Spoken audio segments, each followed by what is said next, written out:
Elle est née il y a un siècle dans une famille de missionnaires canadiens dans le sud-ouest de la Chine. Tout au long de sa longue existence, elle a toujours considéré la Chine comme son pays. À la fois membre du Parti communiste chinois, anthropologue et professeur, elle a voué sa vie à la cause socialiste chinoise. C'est Isabelle Crook.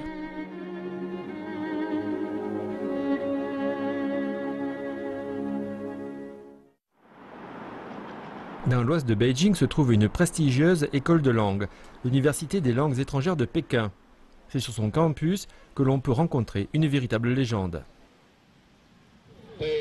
Voilà que débute la Coupe du pain et de la grue, organisée par l'Université des langues étrangères de Pékin. Parmi la vieille génération, de nombreux camarades ont plus de 80 ans.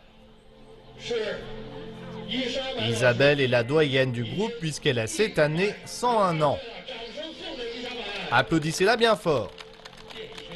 À l'Université des langues étrangères de Pékin, Isabelle est la doyenne des professeurs. Juste avant l'avènement de la République populaire de Chine, elle contribua à la fondation de l'école. Pour elle, se retrouver professeur d'anglais fut tout aussi inattendu qu'excitant.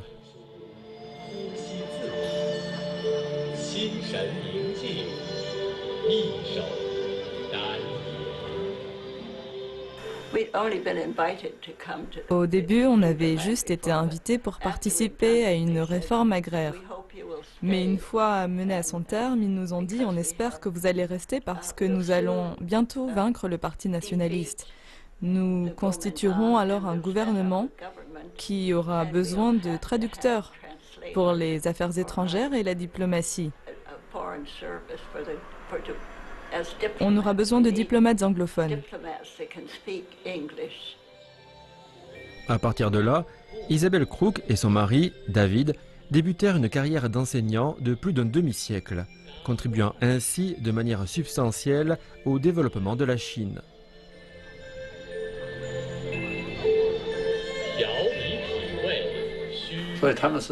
Ils ont été de véritables atouts pour le pays, même si ça n'a pas été facile pour eux. Et même s'ils ont vécu les turbulences des premières décennies de la République populaire, leur fidélité ne s'est jamais démentie. Isabelle représente quelque chose d'important pour notre école. Elle a contribué à sa fondation et elle a eu une influence très positive sur de nombreux professeurs d'anglais. L'université a été ouverte en 1948, juste un an avant l'avènement de la République populaire de Chine. À l'époque, l'institution est destinée à être une pépinière de grands diplomates, de traducteurs d'anglais et de professeurs. Autant que je m'en souvienne, c'était début 1948. Le Parti communiste chinois avait décidé de fonder une école des affaires étrangères. Tous les professeurs, dont David et Isabelle Crook, étaient alors des camarades étrangers. Qu'on nous ait demandé de rester, ça nous a beaucoup remué. Parce qu'on voulait voir quel changement surviendrait dans la société, c'était vraiment ce qui nous préoccupait le plus. C'était vraiment passionnant, alors bien sûr qu'on a dit oui et qu'on est resté. Il n'y avait pas de cours formels ni de manuel pédagogique. Ce qu'on appelait cours de recherche, par exemple. C'était juste des débats entre les étudiants et le professeur sur l'actualité du moment, ou bien alors il s'agissait de lire des éditos, des magazines.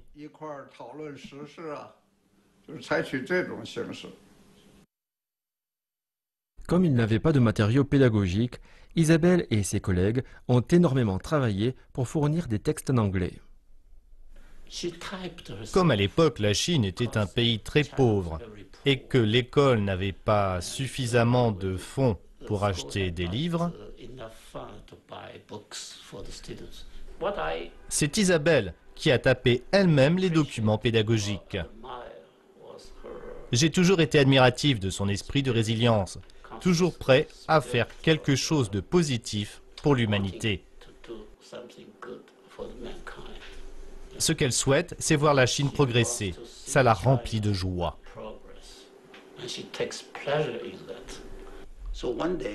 Un jour, alors qu'on avait un cours important, genre cours magistral, Isabelle est venue se placer au milieu, avec tous les étudiants autour d'elle. Il y avait un microphone devant elle. Mais juste avant de parler, elle l'a touché et a reçu un choc électrique qui l'a fait tomber. Comme elle avait une blessure à l'arrière du crâne, ça nous a inquiétés et on l'a emmenée rapidement à l'hôpital. Heureusement, ce n'était rien de grave.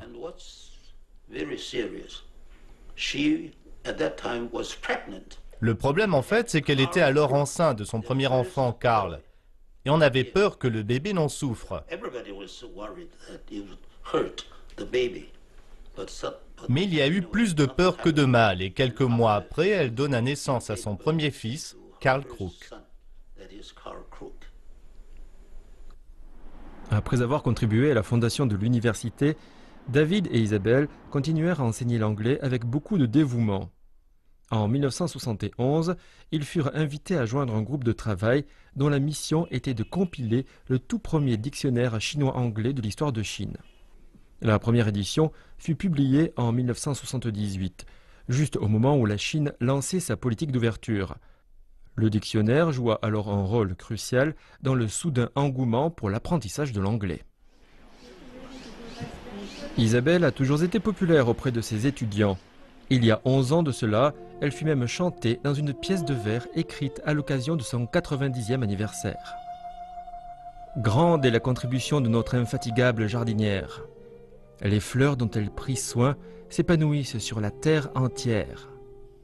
Celle qui, de son lointain continent, traversa l'océan, irradie toujours dans les ors de son soleil couchant.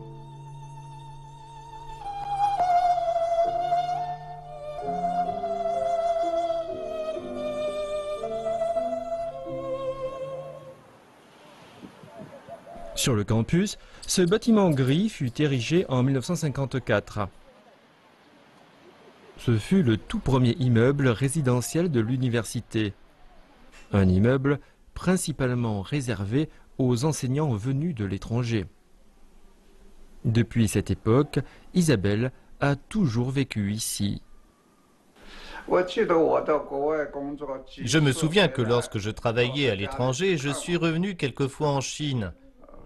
Et je n'ai jamais manqué de lui rendre visite. C'était un petit appartement au premier ou deuxième étage. Les experts étrangers de longue date comme elle auraient dû bénéficier d'un meilleur standing. J'ai demandé autour de moi et on m'a dit qu'elle avait refusé d'en changer. Sa vie entière, elle l'a consacrée à la révolution chinoise et à la cause socialiste.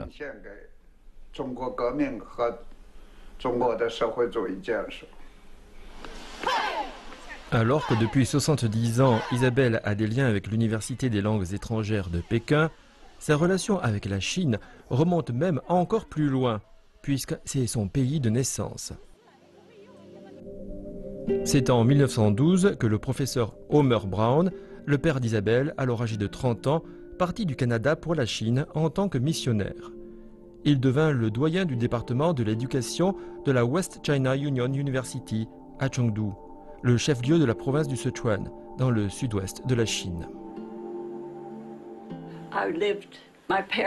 J'ai vécu là. Nos parents travaillaient à l'université et on avait une maison sur le campus.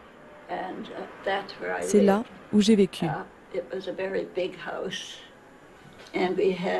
C'était une très grande maison et on avait des domestiques étrangers.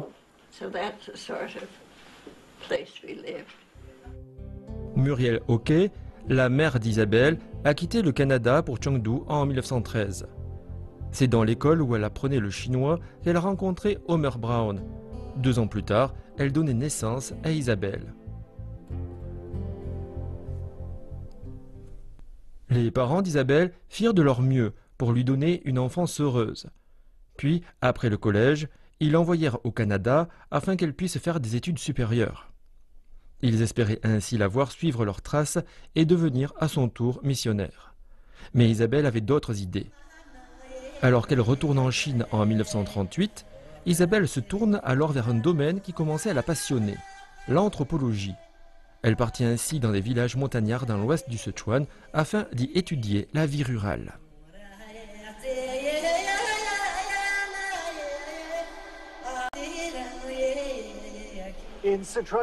Dans le Sichuan, quand elle faisait ses recherches anthropologiques, elle a traversé la rivière Dadu sur une chaîne, assise dans un genre de petite nacelle, vous comprenez? Ça doit donner des frissons.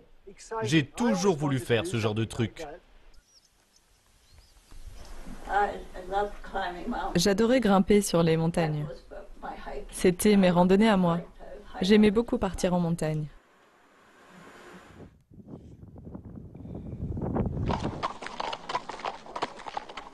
Cependant, la jeune Isabelle avait l'impression que quelque chose manquait dans sa vie.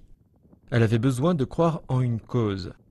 Elle demanda à sa mère des livres sur la foi chrétienne, mais n'y trouva pas les réponses qu'elle cherchait. Heureusement, c'est à cette époque que j'ai rencontré David Crook. Il avait combattu en Espagne et c'était quelqu'un de très engagé. Avec lui, j'ai tout naturellement embrassé la cause communiste. David Crook était un communiste britannique qui avait pris part à la guerre civile espagnole. Aux yeux de la jeune Isabelle, David était un vrai héros. Quant à ses parents, ils le voyaient comme un homme de principe. David était un collègue de la sœur d'Isabelle. C'est lors de promenades à vélo qu'il fit la cour à Isabelle et, après plusieurs excursions ensemble, il lui demanda sa main, qu'elle lui donna volontiers. Dans sa jeunesse, elle avait reçu une éducation chrétienne et elle en avait gardé une attitude pacifiste. Elle voulait transformer la société de manière pacifique comme Gandhi, ce genre de personne, quoi. Mais c'était un idéal et mon père l'a persuadé que cela ne pouvait pas toujours marcher et qu'il fallait parfois prendre des actions décisives. Il est finalement parvenu à la convaincre et elle a embrassé sa cause de tout son cœur. Après leur fiançailles, Isabelle repartit dans les montagnes afin de poursuivre ses recherches. Il y avait un mouvement politique qu'on appelait le mouvement de reconstruction rurale. Et j'ai fait la connaissance de plusieurs personnes qui en faisaient partie. J'ai alors pensé que c'était vraiment le genre de choses qui m'intéressait et je voulais voir comment on pouvait aider les pauvres. Isabelle contribua au mouvement de reconstruction rurale en menant une enquête de porte à porte dans un bourg de montagne. Ce mouvement visait à revitaliser l'économie rurale en ruine sans pour autant changer le système de propriété foncière. C'était une initiative approuvée et soutenue par le gouvernement nationaliste, qui contrôlait alors la plus grande partie du pays. Très enthousiaste, Isabelle passa 18 mois à enquêter avec l'aide d'une collègue. À l'époque, elle était encore très jeune. Mais rejoindre le mouvement de reconstruction rurale l'enthousiasmait énormément. En plus, le gouvernement qui était alors en place autorisait même ces volontaires d'apporter ce qu'ils avaient à la revitalisation des campagnes, à la reconstruction rurale. Voilà pourquoi elle choisit d'apporter sa contribution au mouvement en se rendant à Xinlongchang.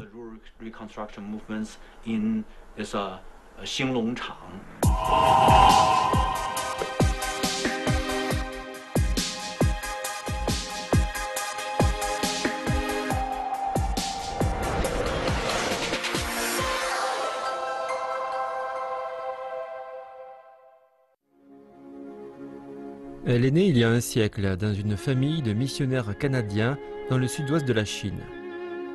Tout au long de sa longue existence, elle a toujours considéré la Chine comme son pays. À la fois membre du Parti communiste chinois, anthropologue et professeur, elle a voué sa vie à la cause socialiste chinoise. C'est Isabelle Crook.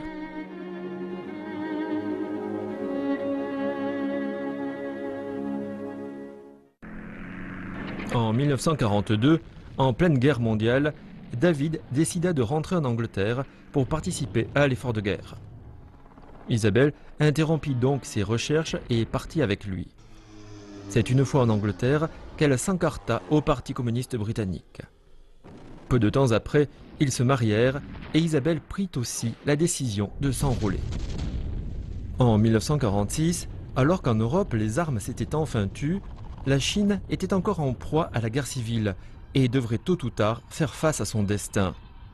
Dans les régions contrôlées par les communistes, la réforme agraire battait son plein et visait à renverser la classe des propriétaires terriens, ce qui poussait les masses paysannes à soutenir l'avènement de la République populaire.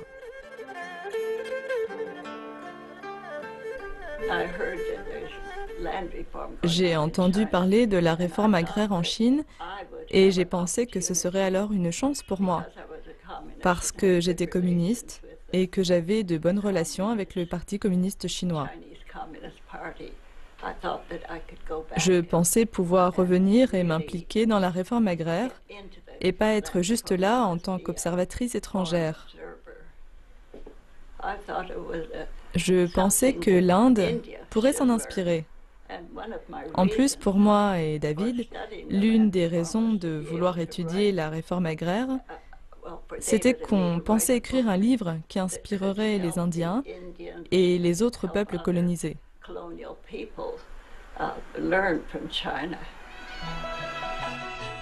Le couple entra en contact avec les autorités d'une région du nord de la Chine contrôlée par les communistes. Ils arrivèrent d'abord à Hong Kong, puis traversèrent à leurs risques et périls le territoire chinois encore tenu par les nationalistes. Finalement, en novembre 1947, ils atteignirent Shilidien, l'un des rares villages de la région administrés par des communistes. Le bâtiment qui abritait les autorités communistes de la région se trouvait à Shilidien. En novembre 1947, les Krug sont arrivés dans cette région. Ils leur ont proposé de s'y installer.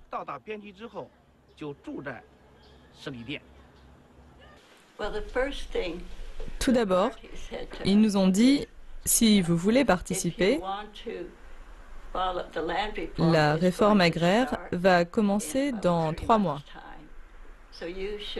Alors vous devriez utiliser ce temps-là pour connaître autant de familles que possible. De cette façon, quand on a pris part à la réforme agraire, on n'a pas été pris pour des bêtes curieuses. À la fin des années 1940, la Chine était encore une économie essentiellement agricole. 350 millions de Chinois vivaient à la campagne et la plupart étaient des paysans pauvres ou des journaliers. La réforme agraire était sur le point de changer leurs existences. À la différence du mouvement de reconstruction rurale, la réforme agraire était menée par le Parti communiste chinois et avait pour objectif de réformer la propriété foncière et de distribuer des terres arables aux paysans pauvres. Si la réforme foncière allait changer l'avenir du pays, elle changerait aussi l'avenir d'Isabelle.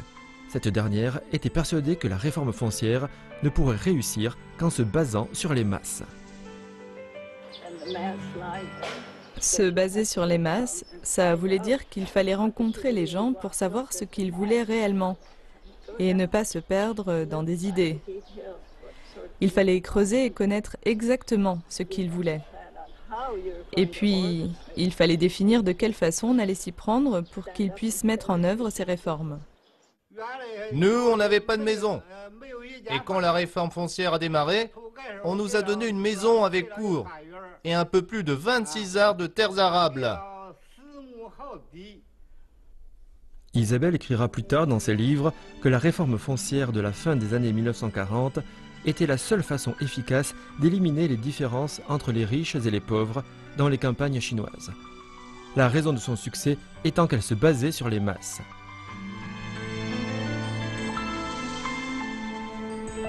Dans la journée, Isabelle et son mari prenaient part aux réunions sur la réforme foncière. Le soir, ils consignaient les observations qu'ils avaient faites. Ce fut leur quotidien durant les 6 mois où ils restèrent dans le village, logeant dans une dépendance attribuée par les autorités locales. Ils ne faisaient alors que 2 repas par jour, principalement constitués de millet et de galettes de maïs. Mais pour le couple, ces dures conditions de vie était un prix bien peu élevé en comparaison des fruits de leur travail. Quand on est arrivé là-bas, on a découvert qu'il n'y avait aucun chauffage et qu'on allait passer l'hiver sans. Alors David et moi, on a décidé qu'on apprendrait à vivre dans le froid, ou du moins qu'on s'habituerait à vivre sans chauffage. Mais Bill Hinton leur a dit de commander du charbon. Il y avait une mine de charbon à une 50aine de kilomètres de là. Alors ils nous ont apporté du charbon qu'on a fait brûler dans un poêle. Ils dormaient sur un lit de briques sans chauffage. De nos jours, on peut voir des chauffe-matelas, mais pas à cette époque. Il n'y avait pas d'électricité, c'est pour ça qu'ici, ils ont eu vraiment la vie dure. Isabelle discutait avec tout le monde dans le village. Et tout le monde lui parlait, surtout les enfants. Elle était vraiment très populaire. La réforme foncière allait manifestement changer le cours de l'histoire chinoise. On se débarrasserait du système féodal et des façons de faire ancestrales parce qu'on donnerait le pouvoir aux travailleurs, aux paysans.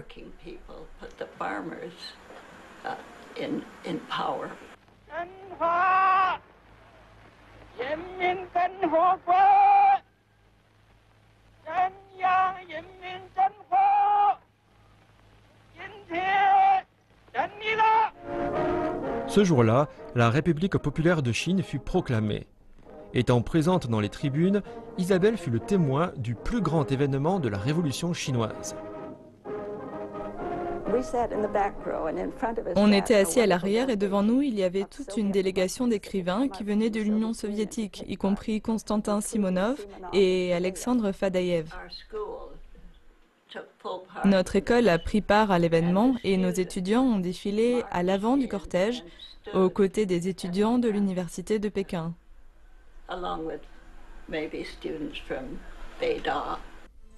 Au début des années 1960, Isabelle et David estimèrent que leurs deux fils aînés étaient assez grands pour comprendre la révolution chinoise.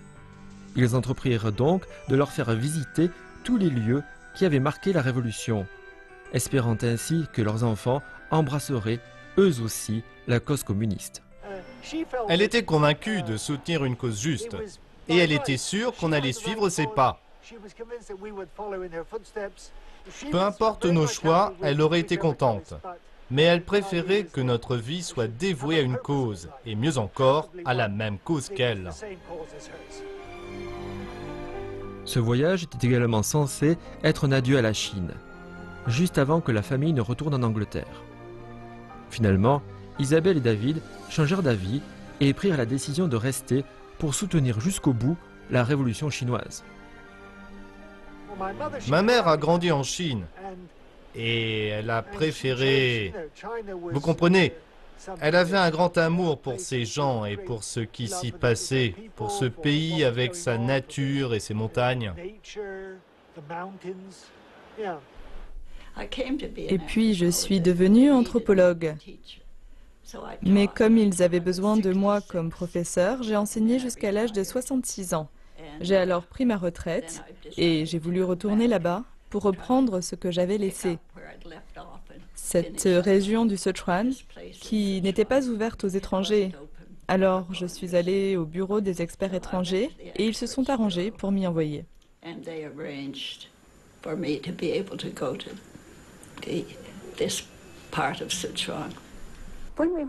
Quand on y est revenu dans les années 1980, les gens du coin sortaient à présent tête nue. Les hommes portaient des t-shirts et des pantalons de style occidental. Mais le plus important, c'était qu'ils paraissaient tous en bonne santé. Isabelle a 3 fils, 6 petits-enfants et 5 arrière-petits-enfants. À présent, elle a beaucoup de temps pour profiter d'eux. Malheureusement, son mari n'est plus à ses côtés pour partager sa joie. Celui qui fut son mentor et son compagnon pendant 60 ans l'a quitté il y a 16 ans. On trouve aujourd'hui un buste de David Crook sur le campus. Et chaque année, le jour de son anniversaire, Isabelle et les siens viennent lui rendre hommage.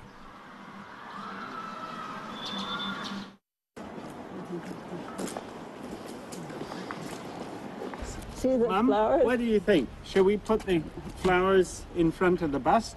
Yes, I think. You do it, Yeah, you do or shall we do it? it. Whatever what You think. do it. Let them do Okay, you do it. Okay. Is that nice? Are we going to? Oh, you want to wipe it I first? just want to. I got a cloth here, Mum. You? Yes, I got. Oh, You want to take your gloves off? yeah.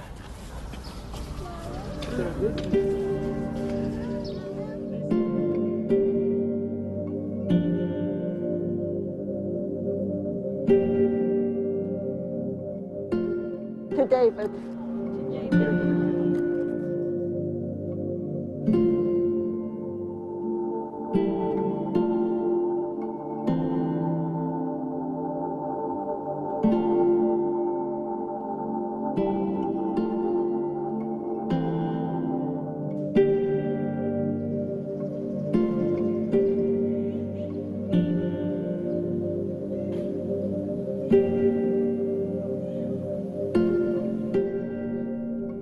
Dans la première partie de sa très longue vie, Isabelle franchit des montagnes enneigées et des torrents impétueux en cherchant une cause à défendre.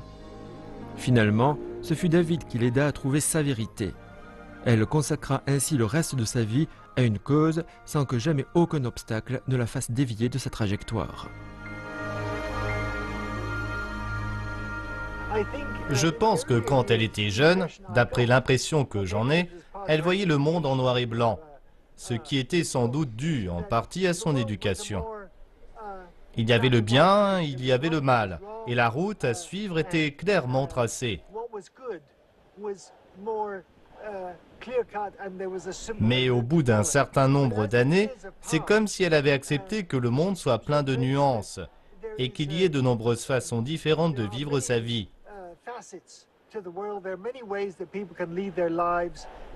Je pense que le fait d'essayer de comprendre le choix des autres la rend très heureuse. Cela fait 62 ans qu'Isabelle vit dans le même appartement. Pour elle, poursuivre ses propres intérêts n'a jamais été une motivation. En fait, elle a toujours préféré obéir à ses propres convictions et a toujours pensé que vivre pour une cause était la seule vie qui vaille. Tout ce qu'elle avait, Isabelle l'a donné à la Chine, le pays qui est aussi le sien.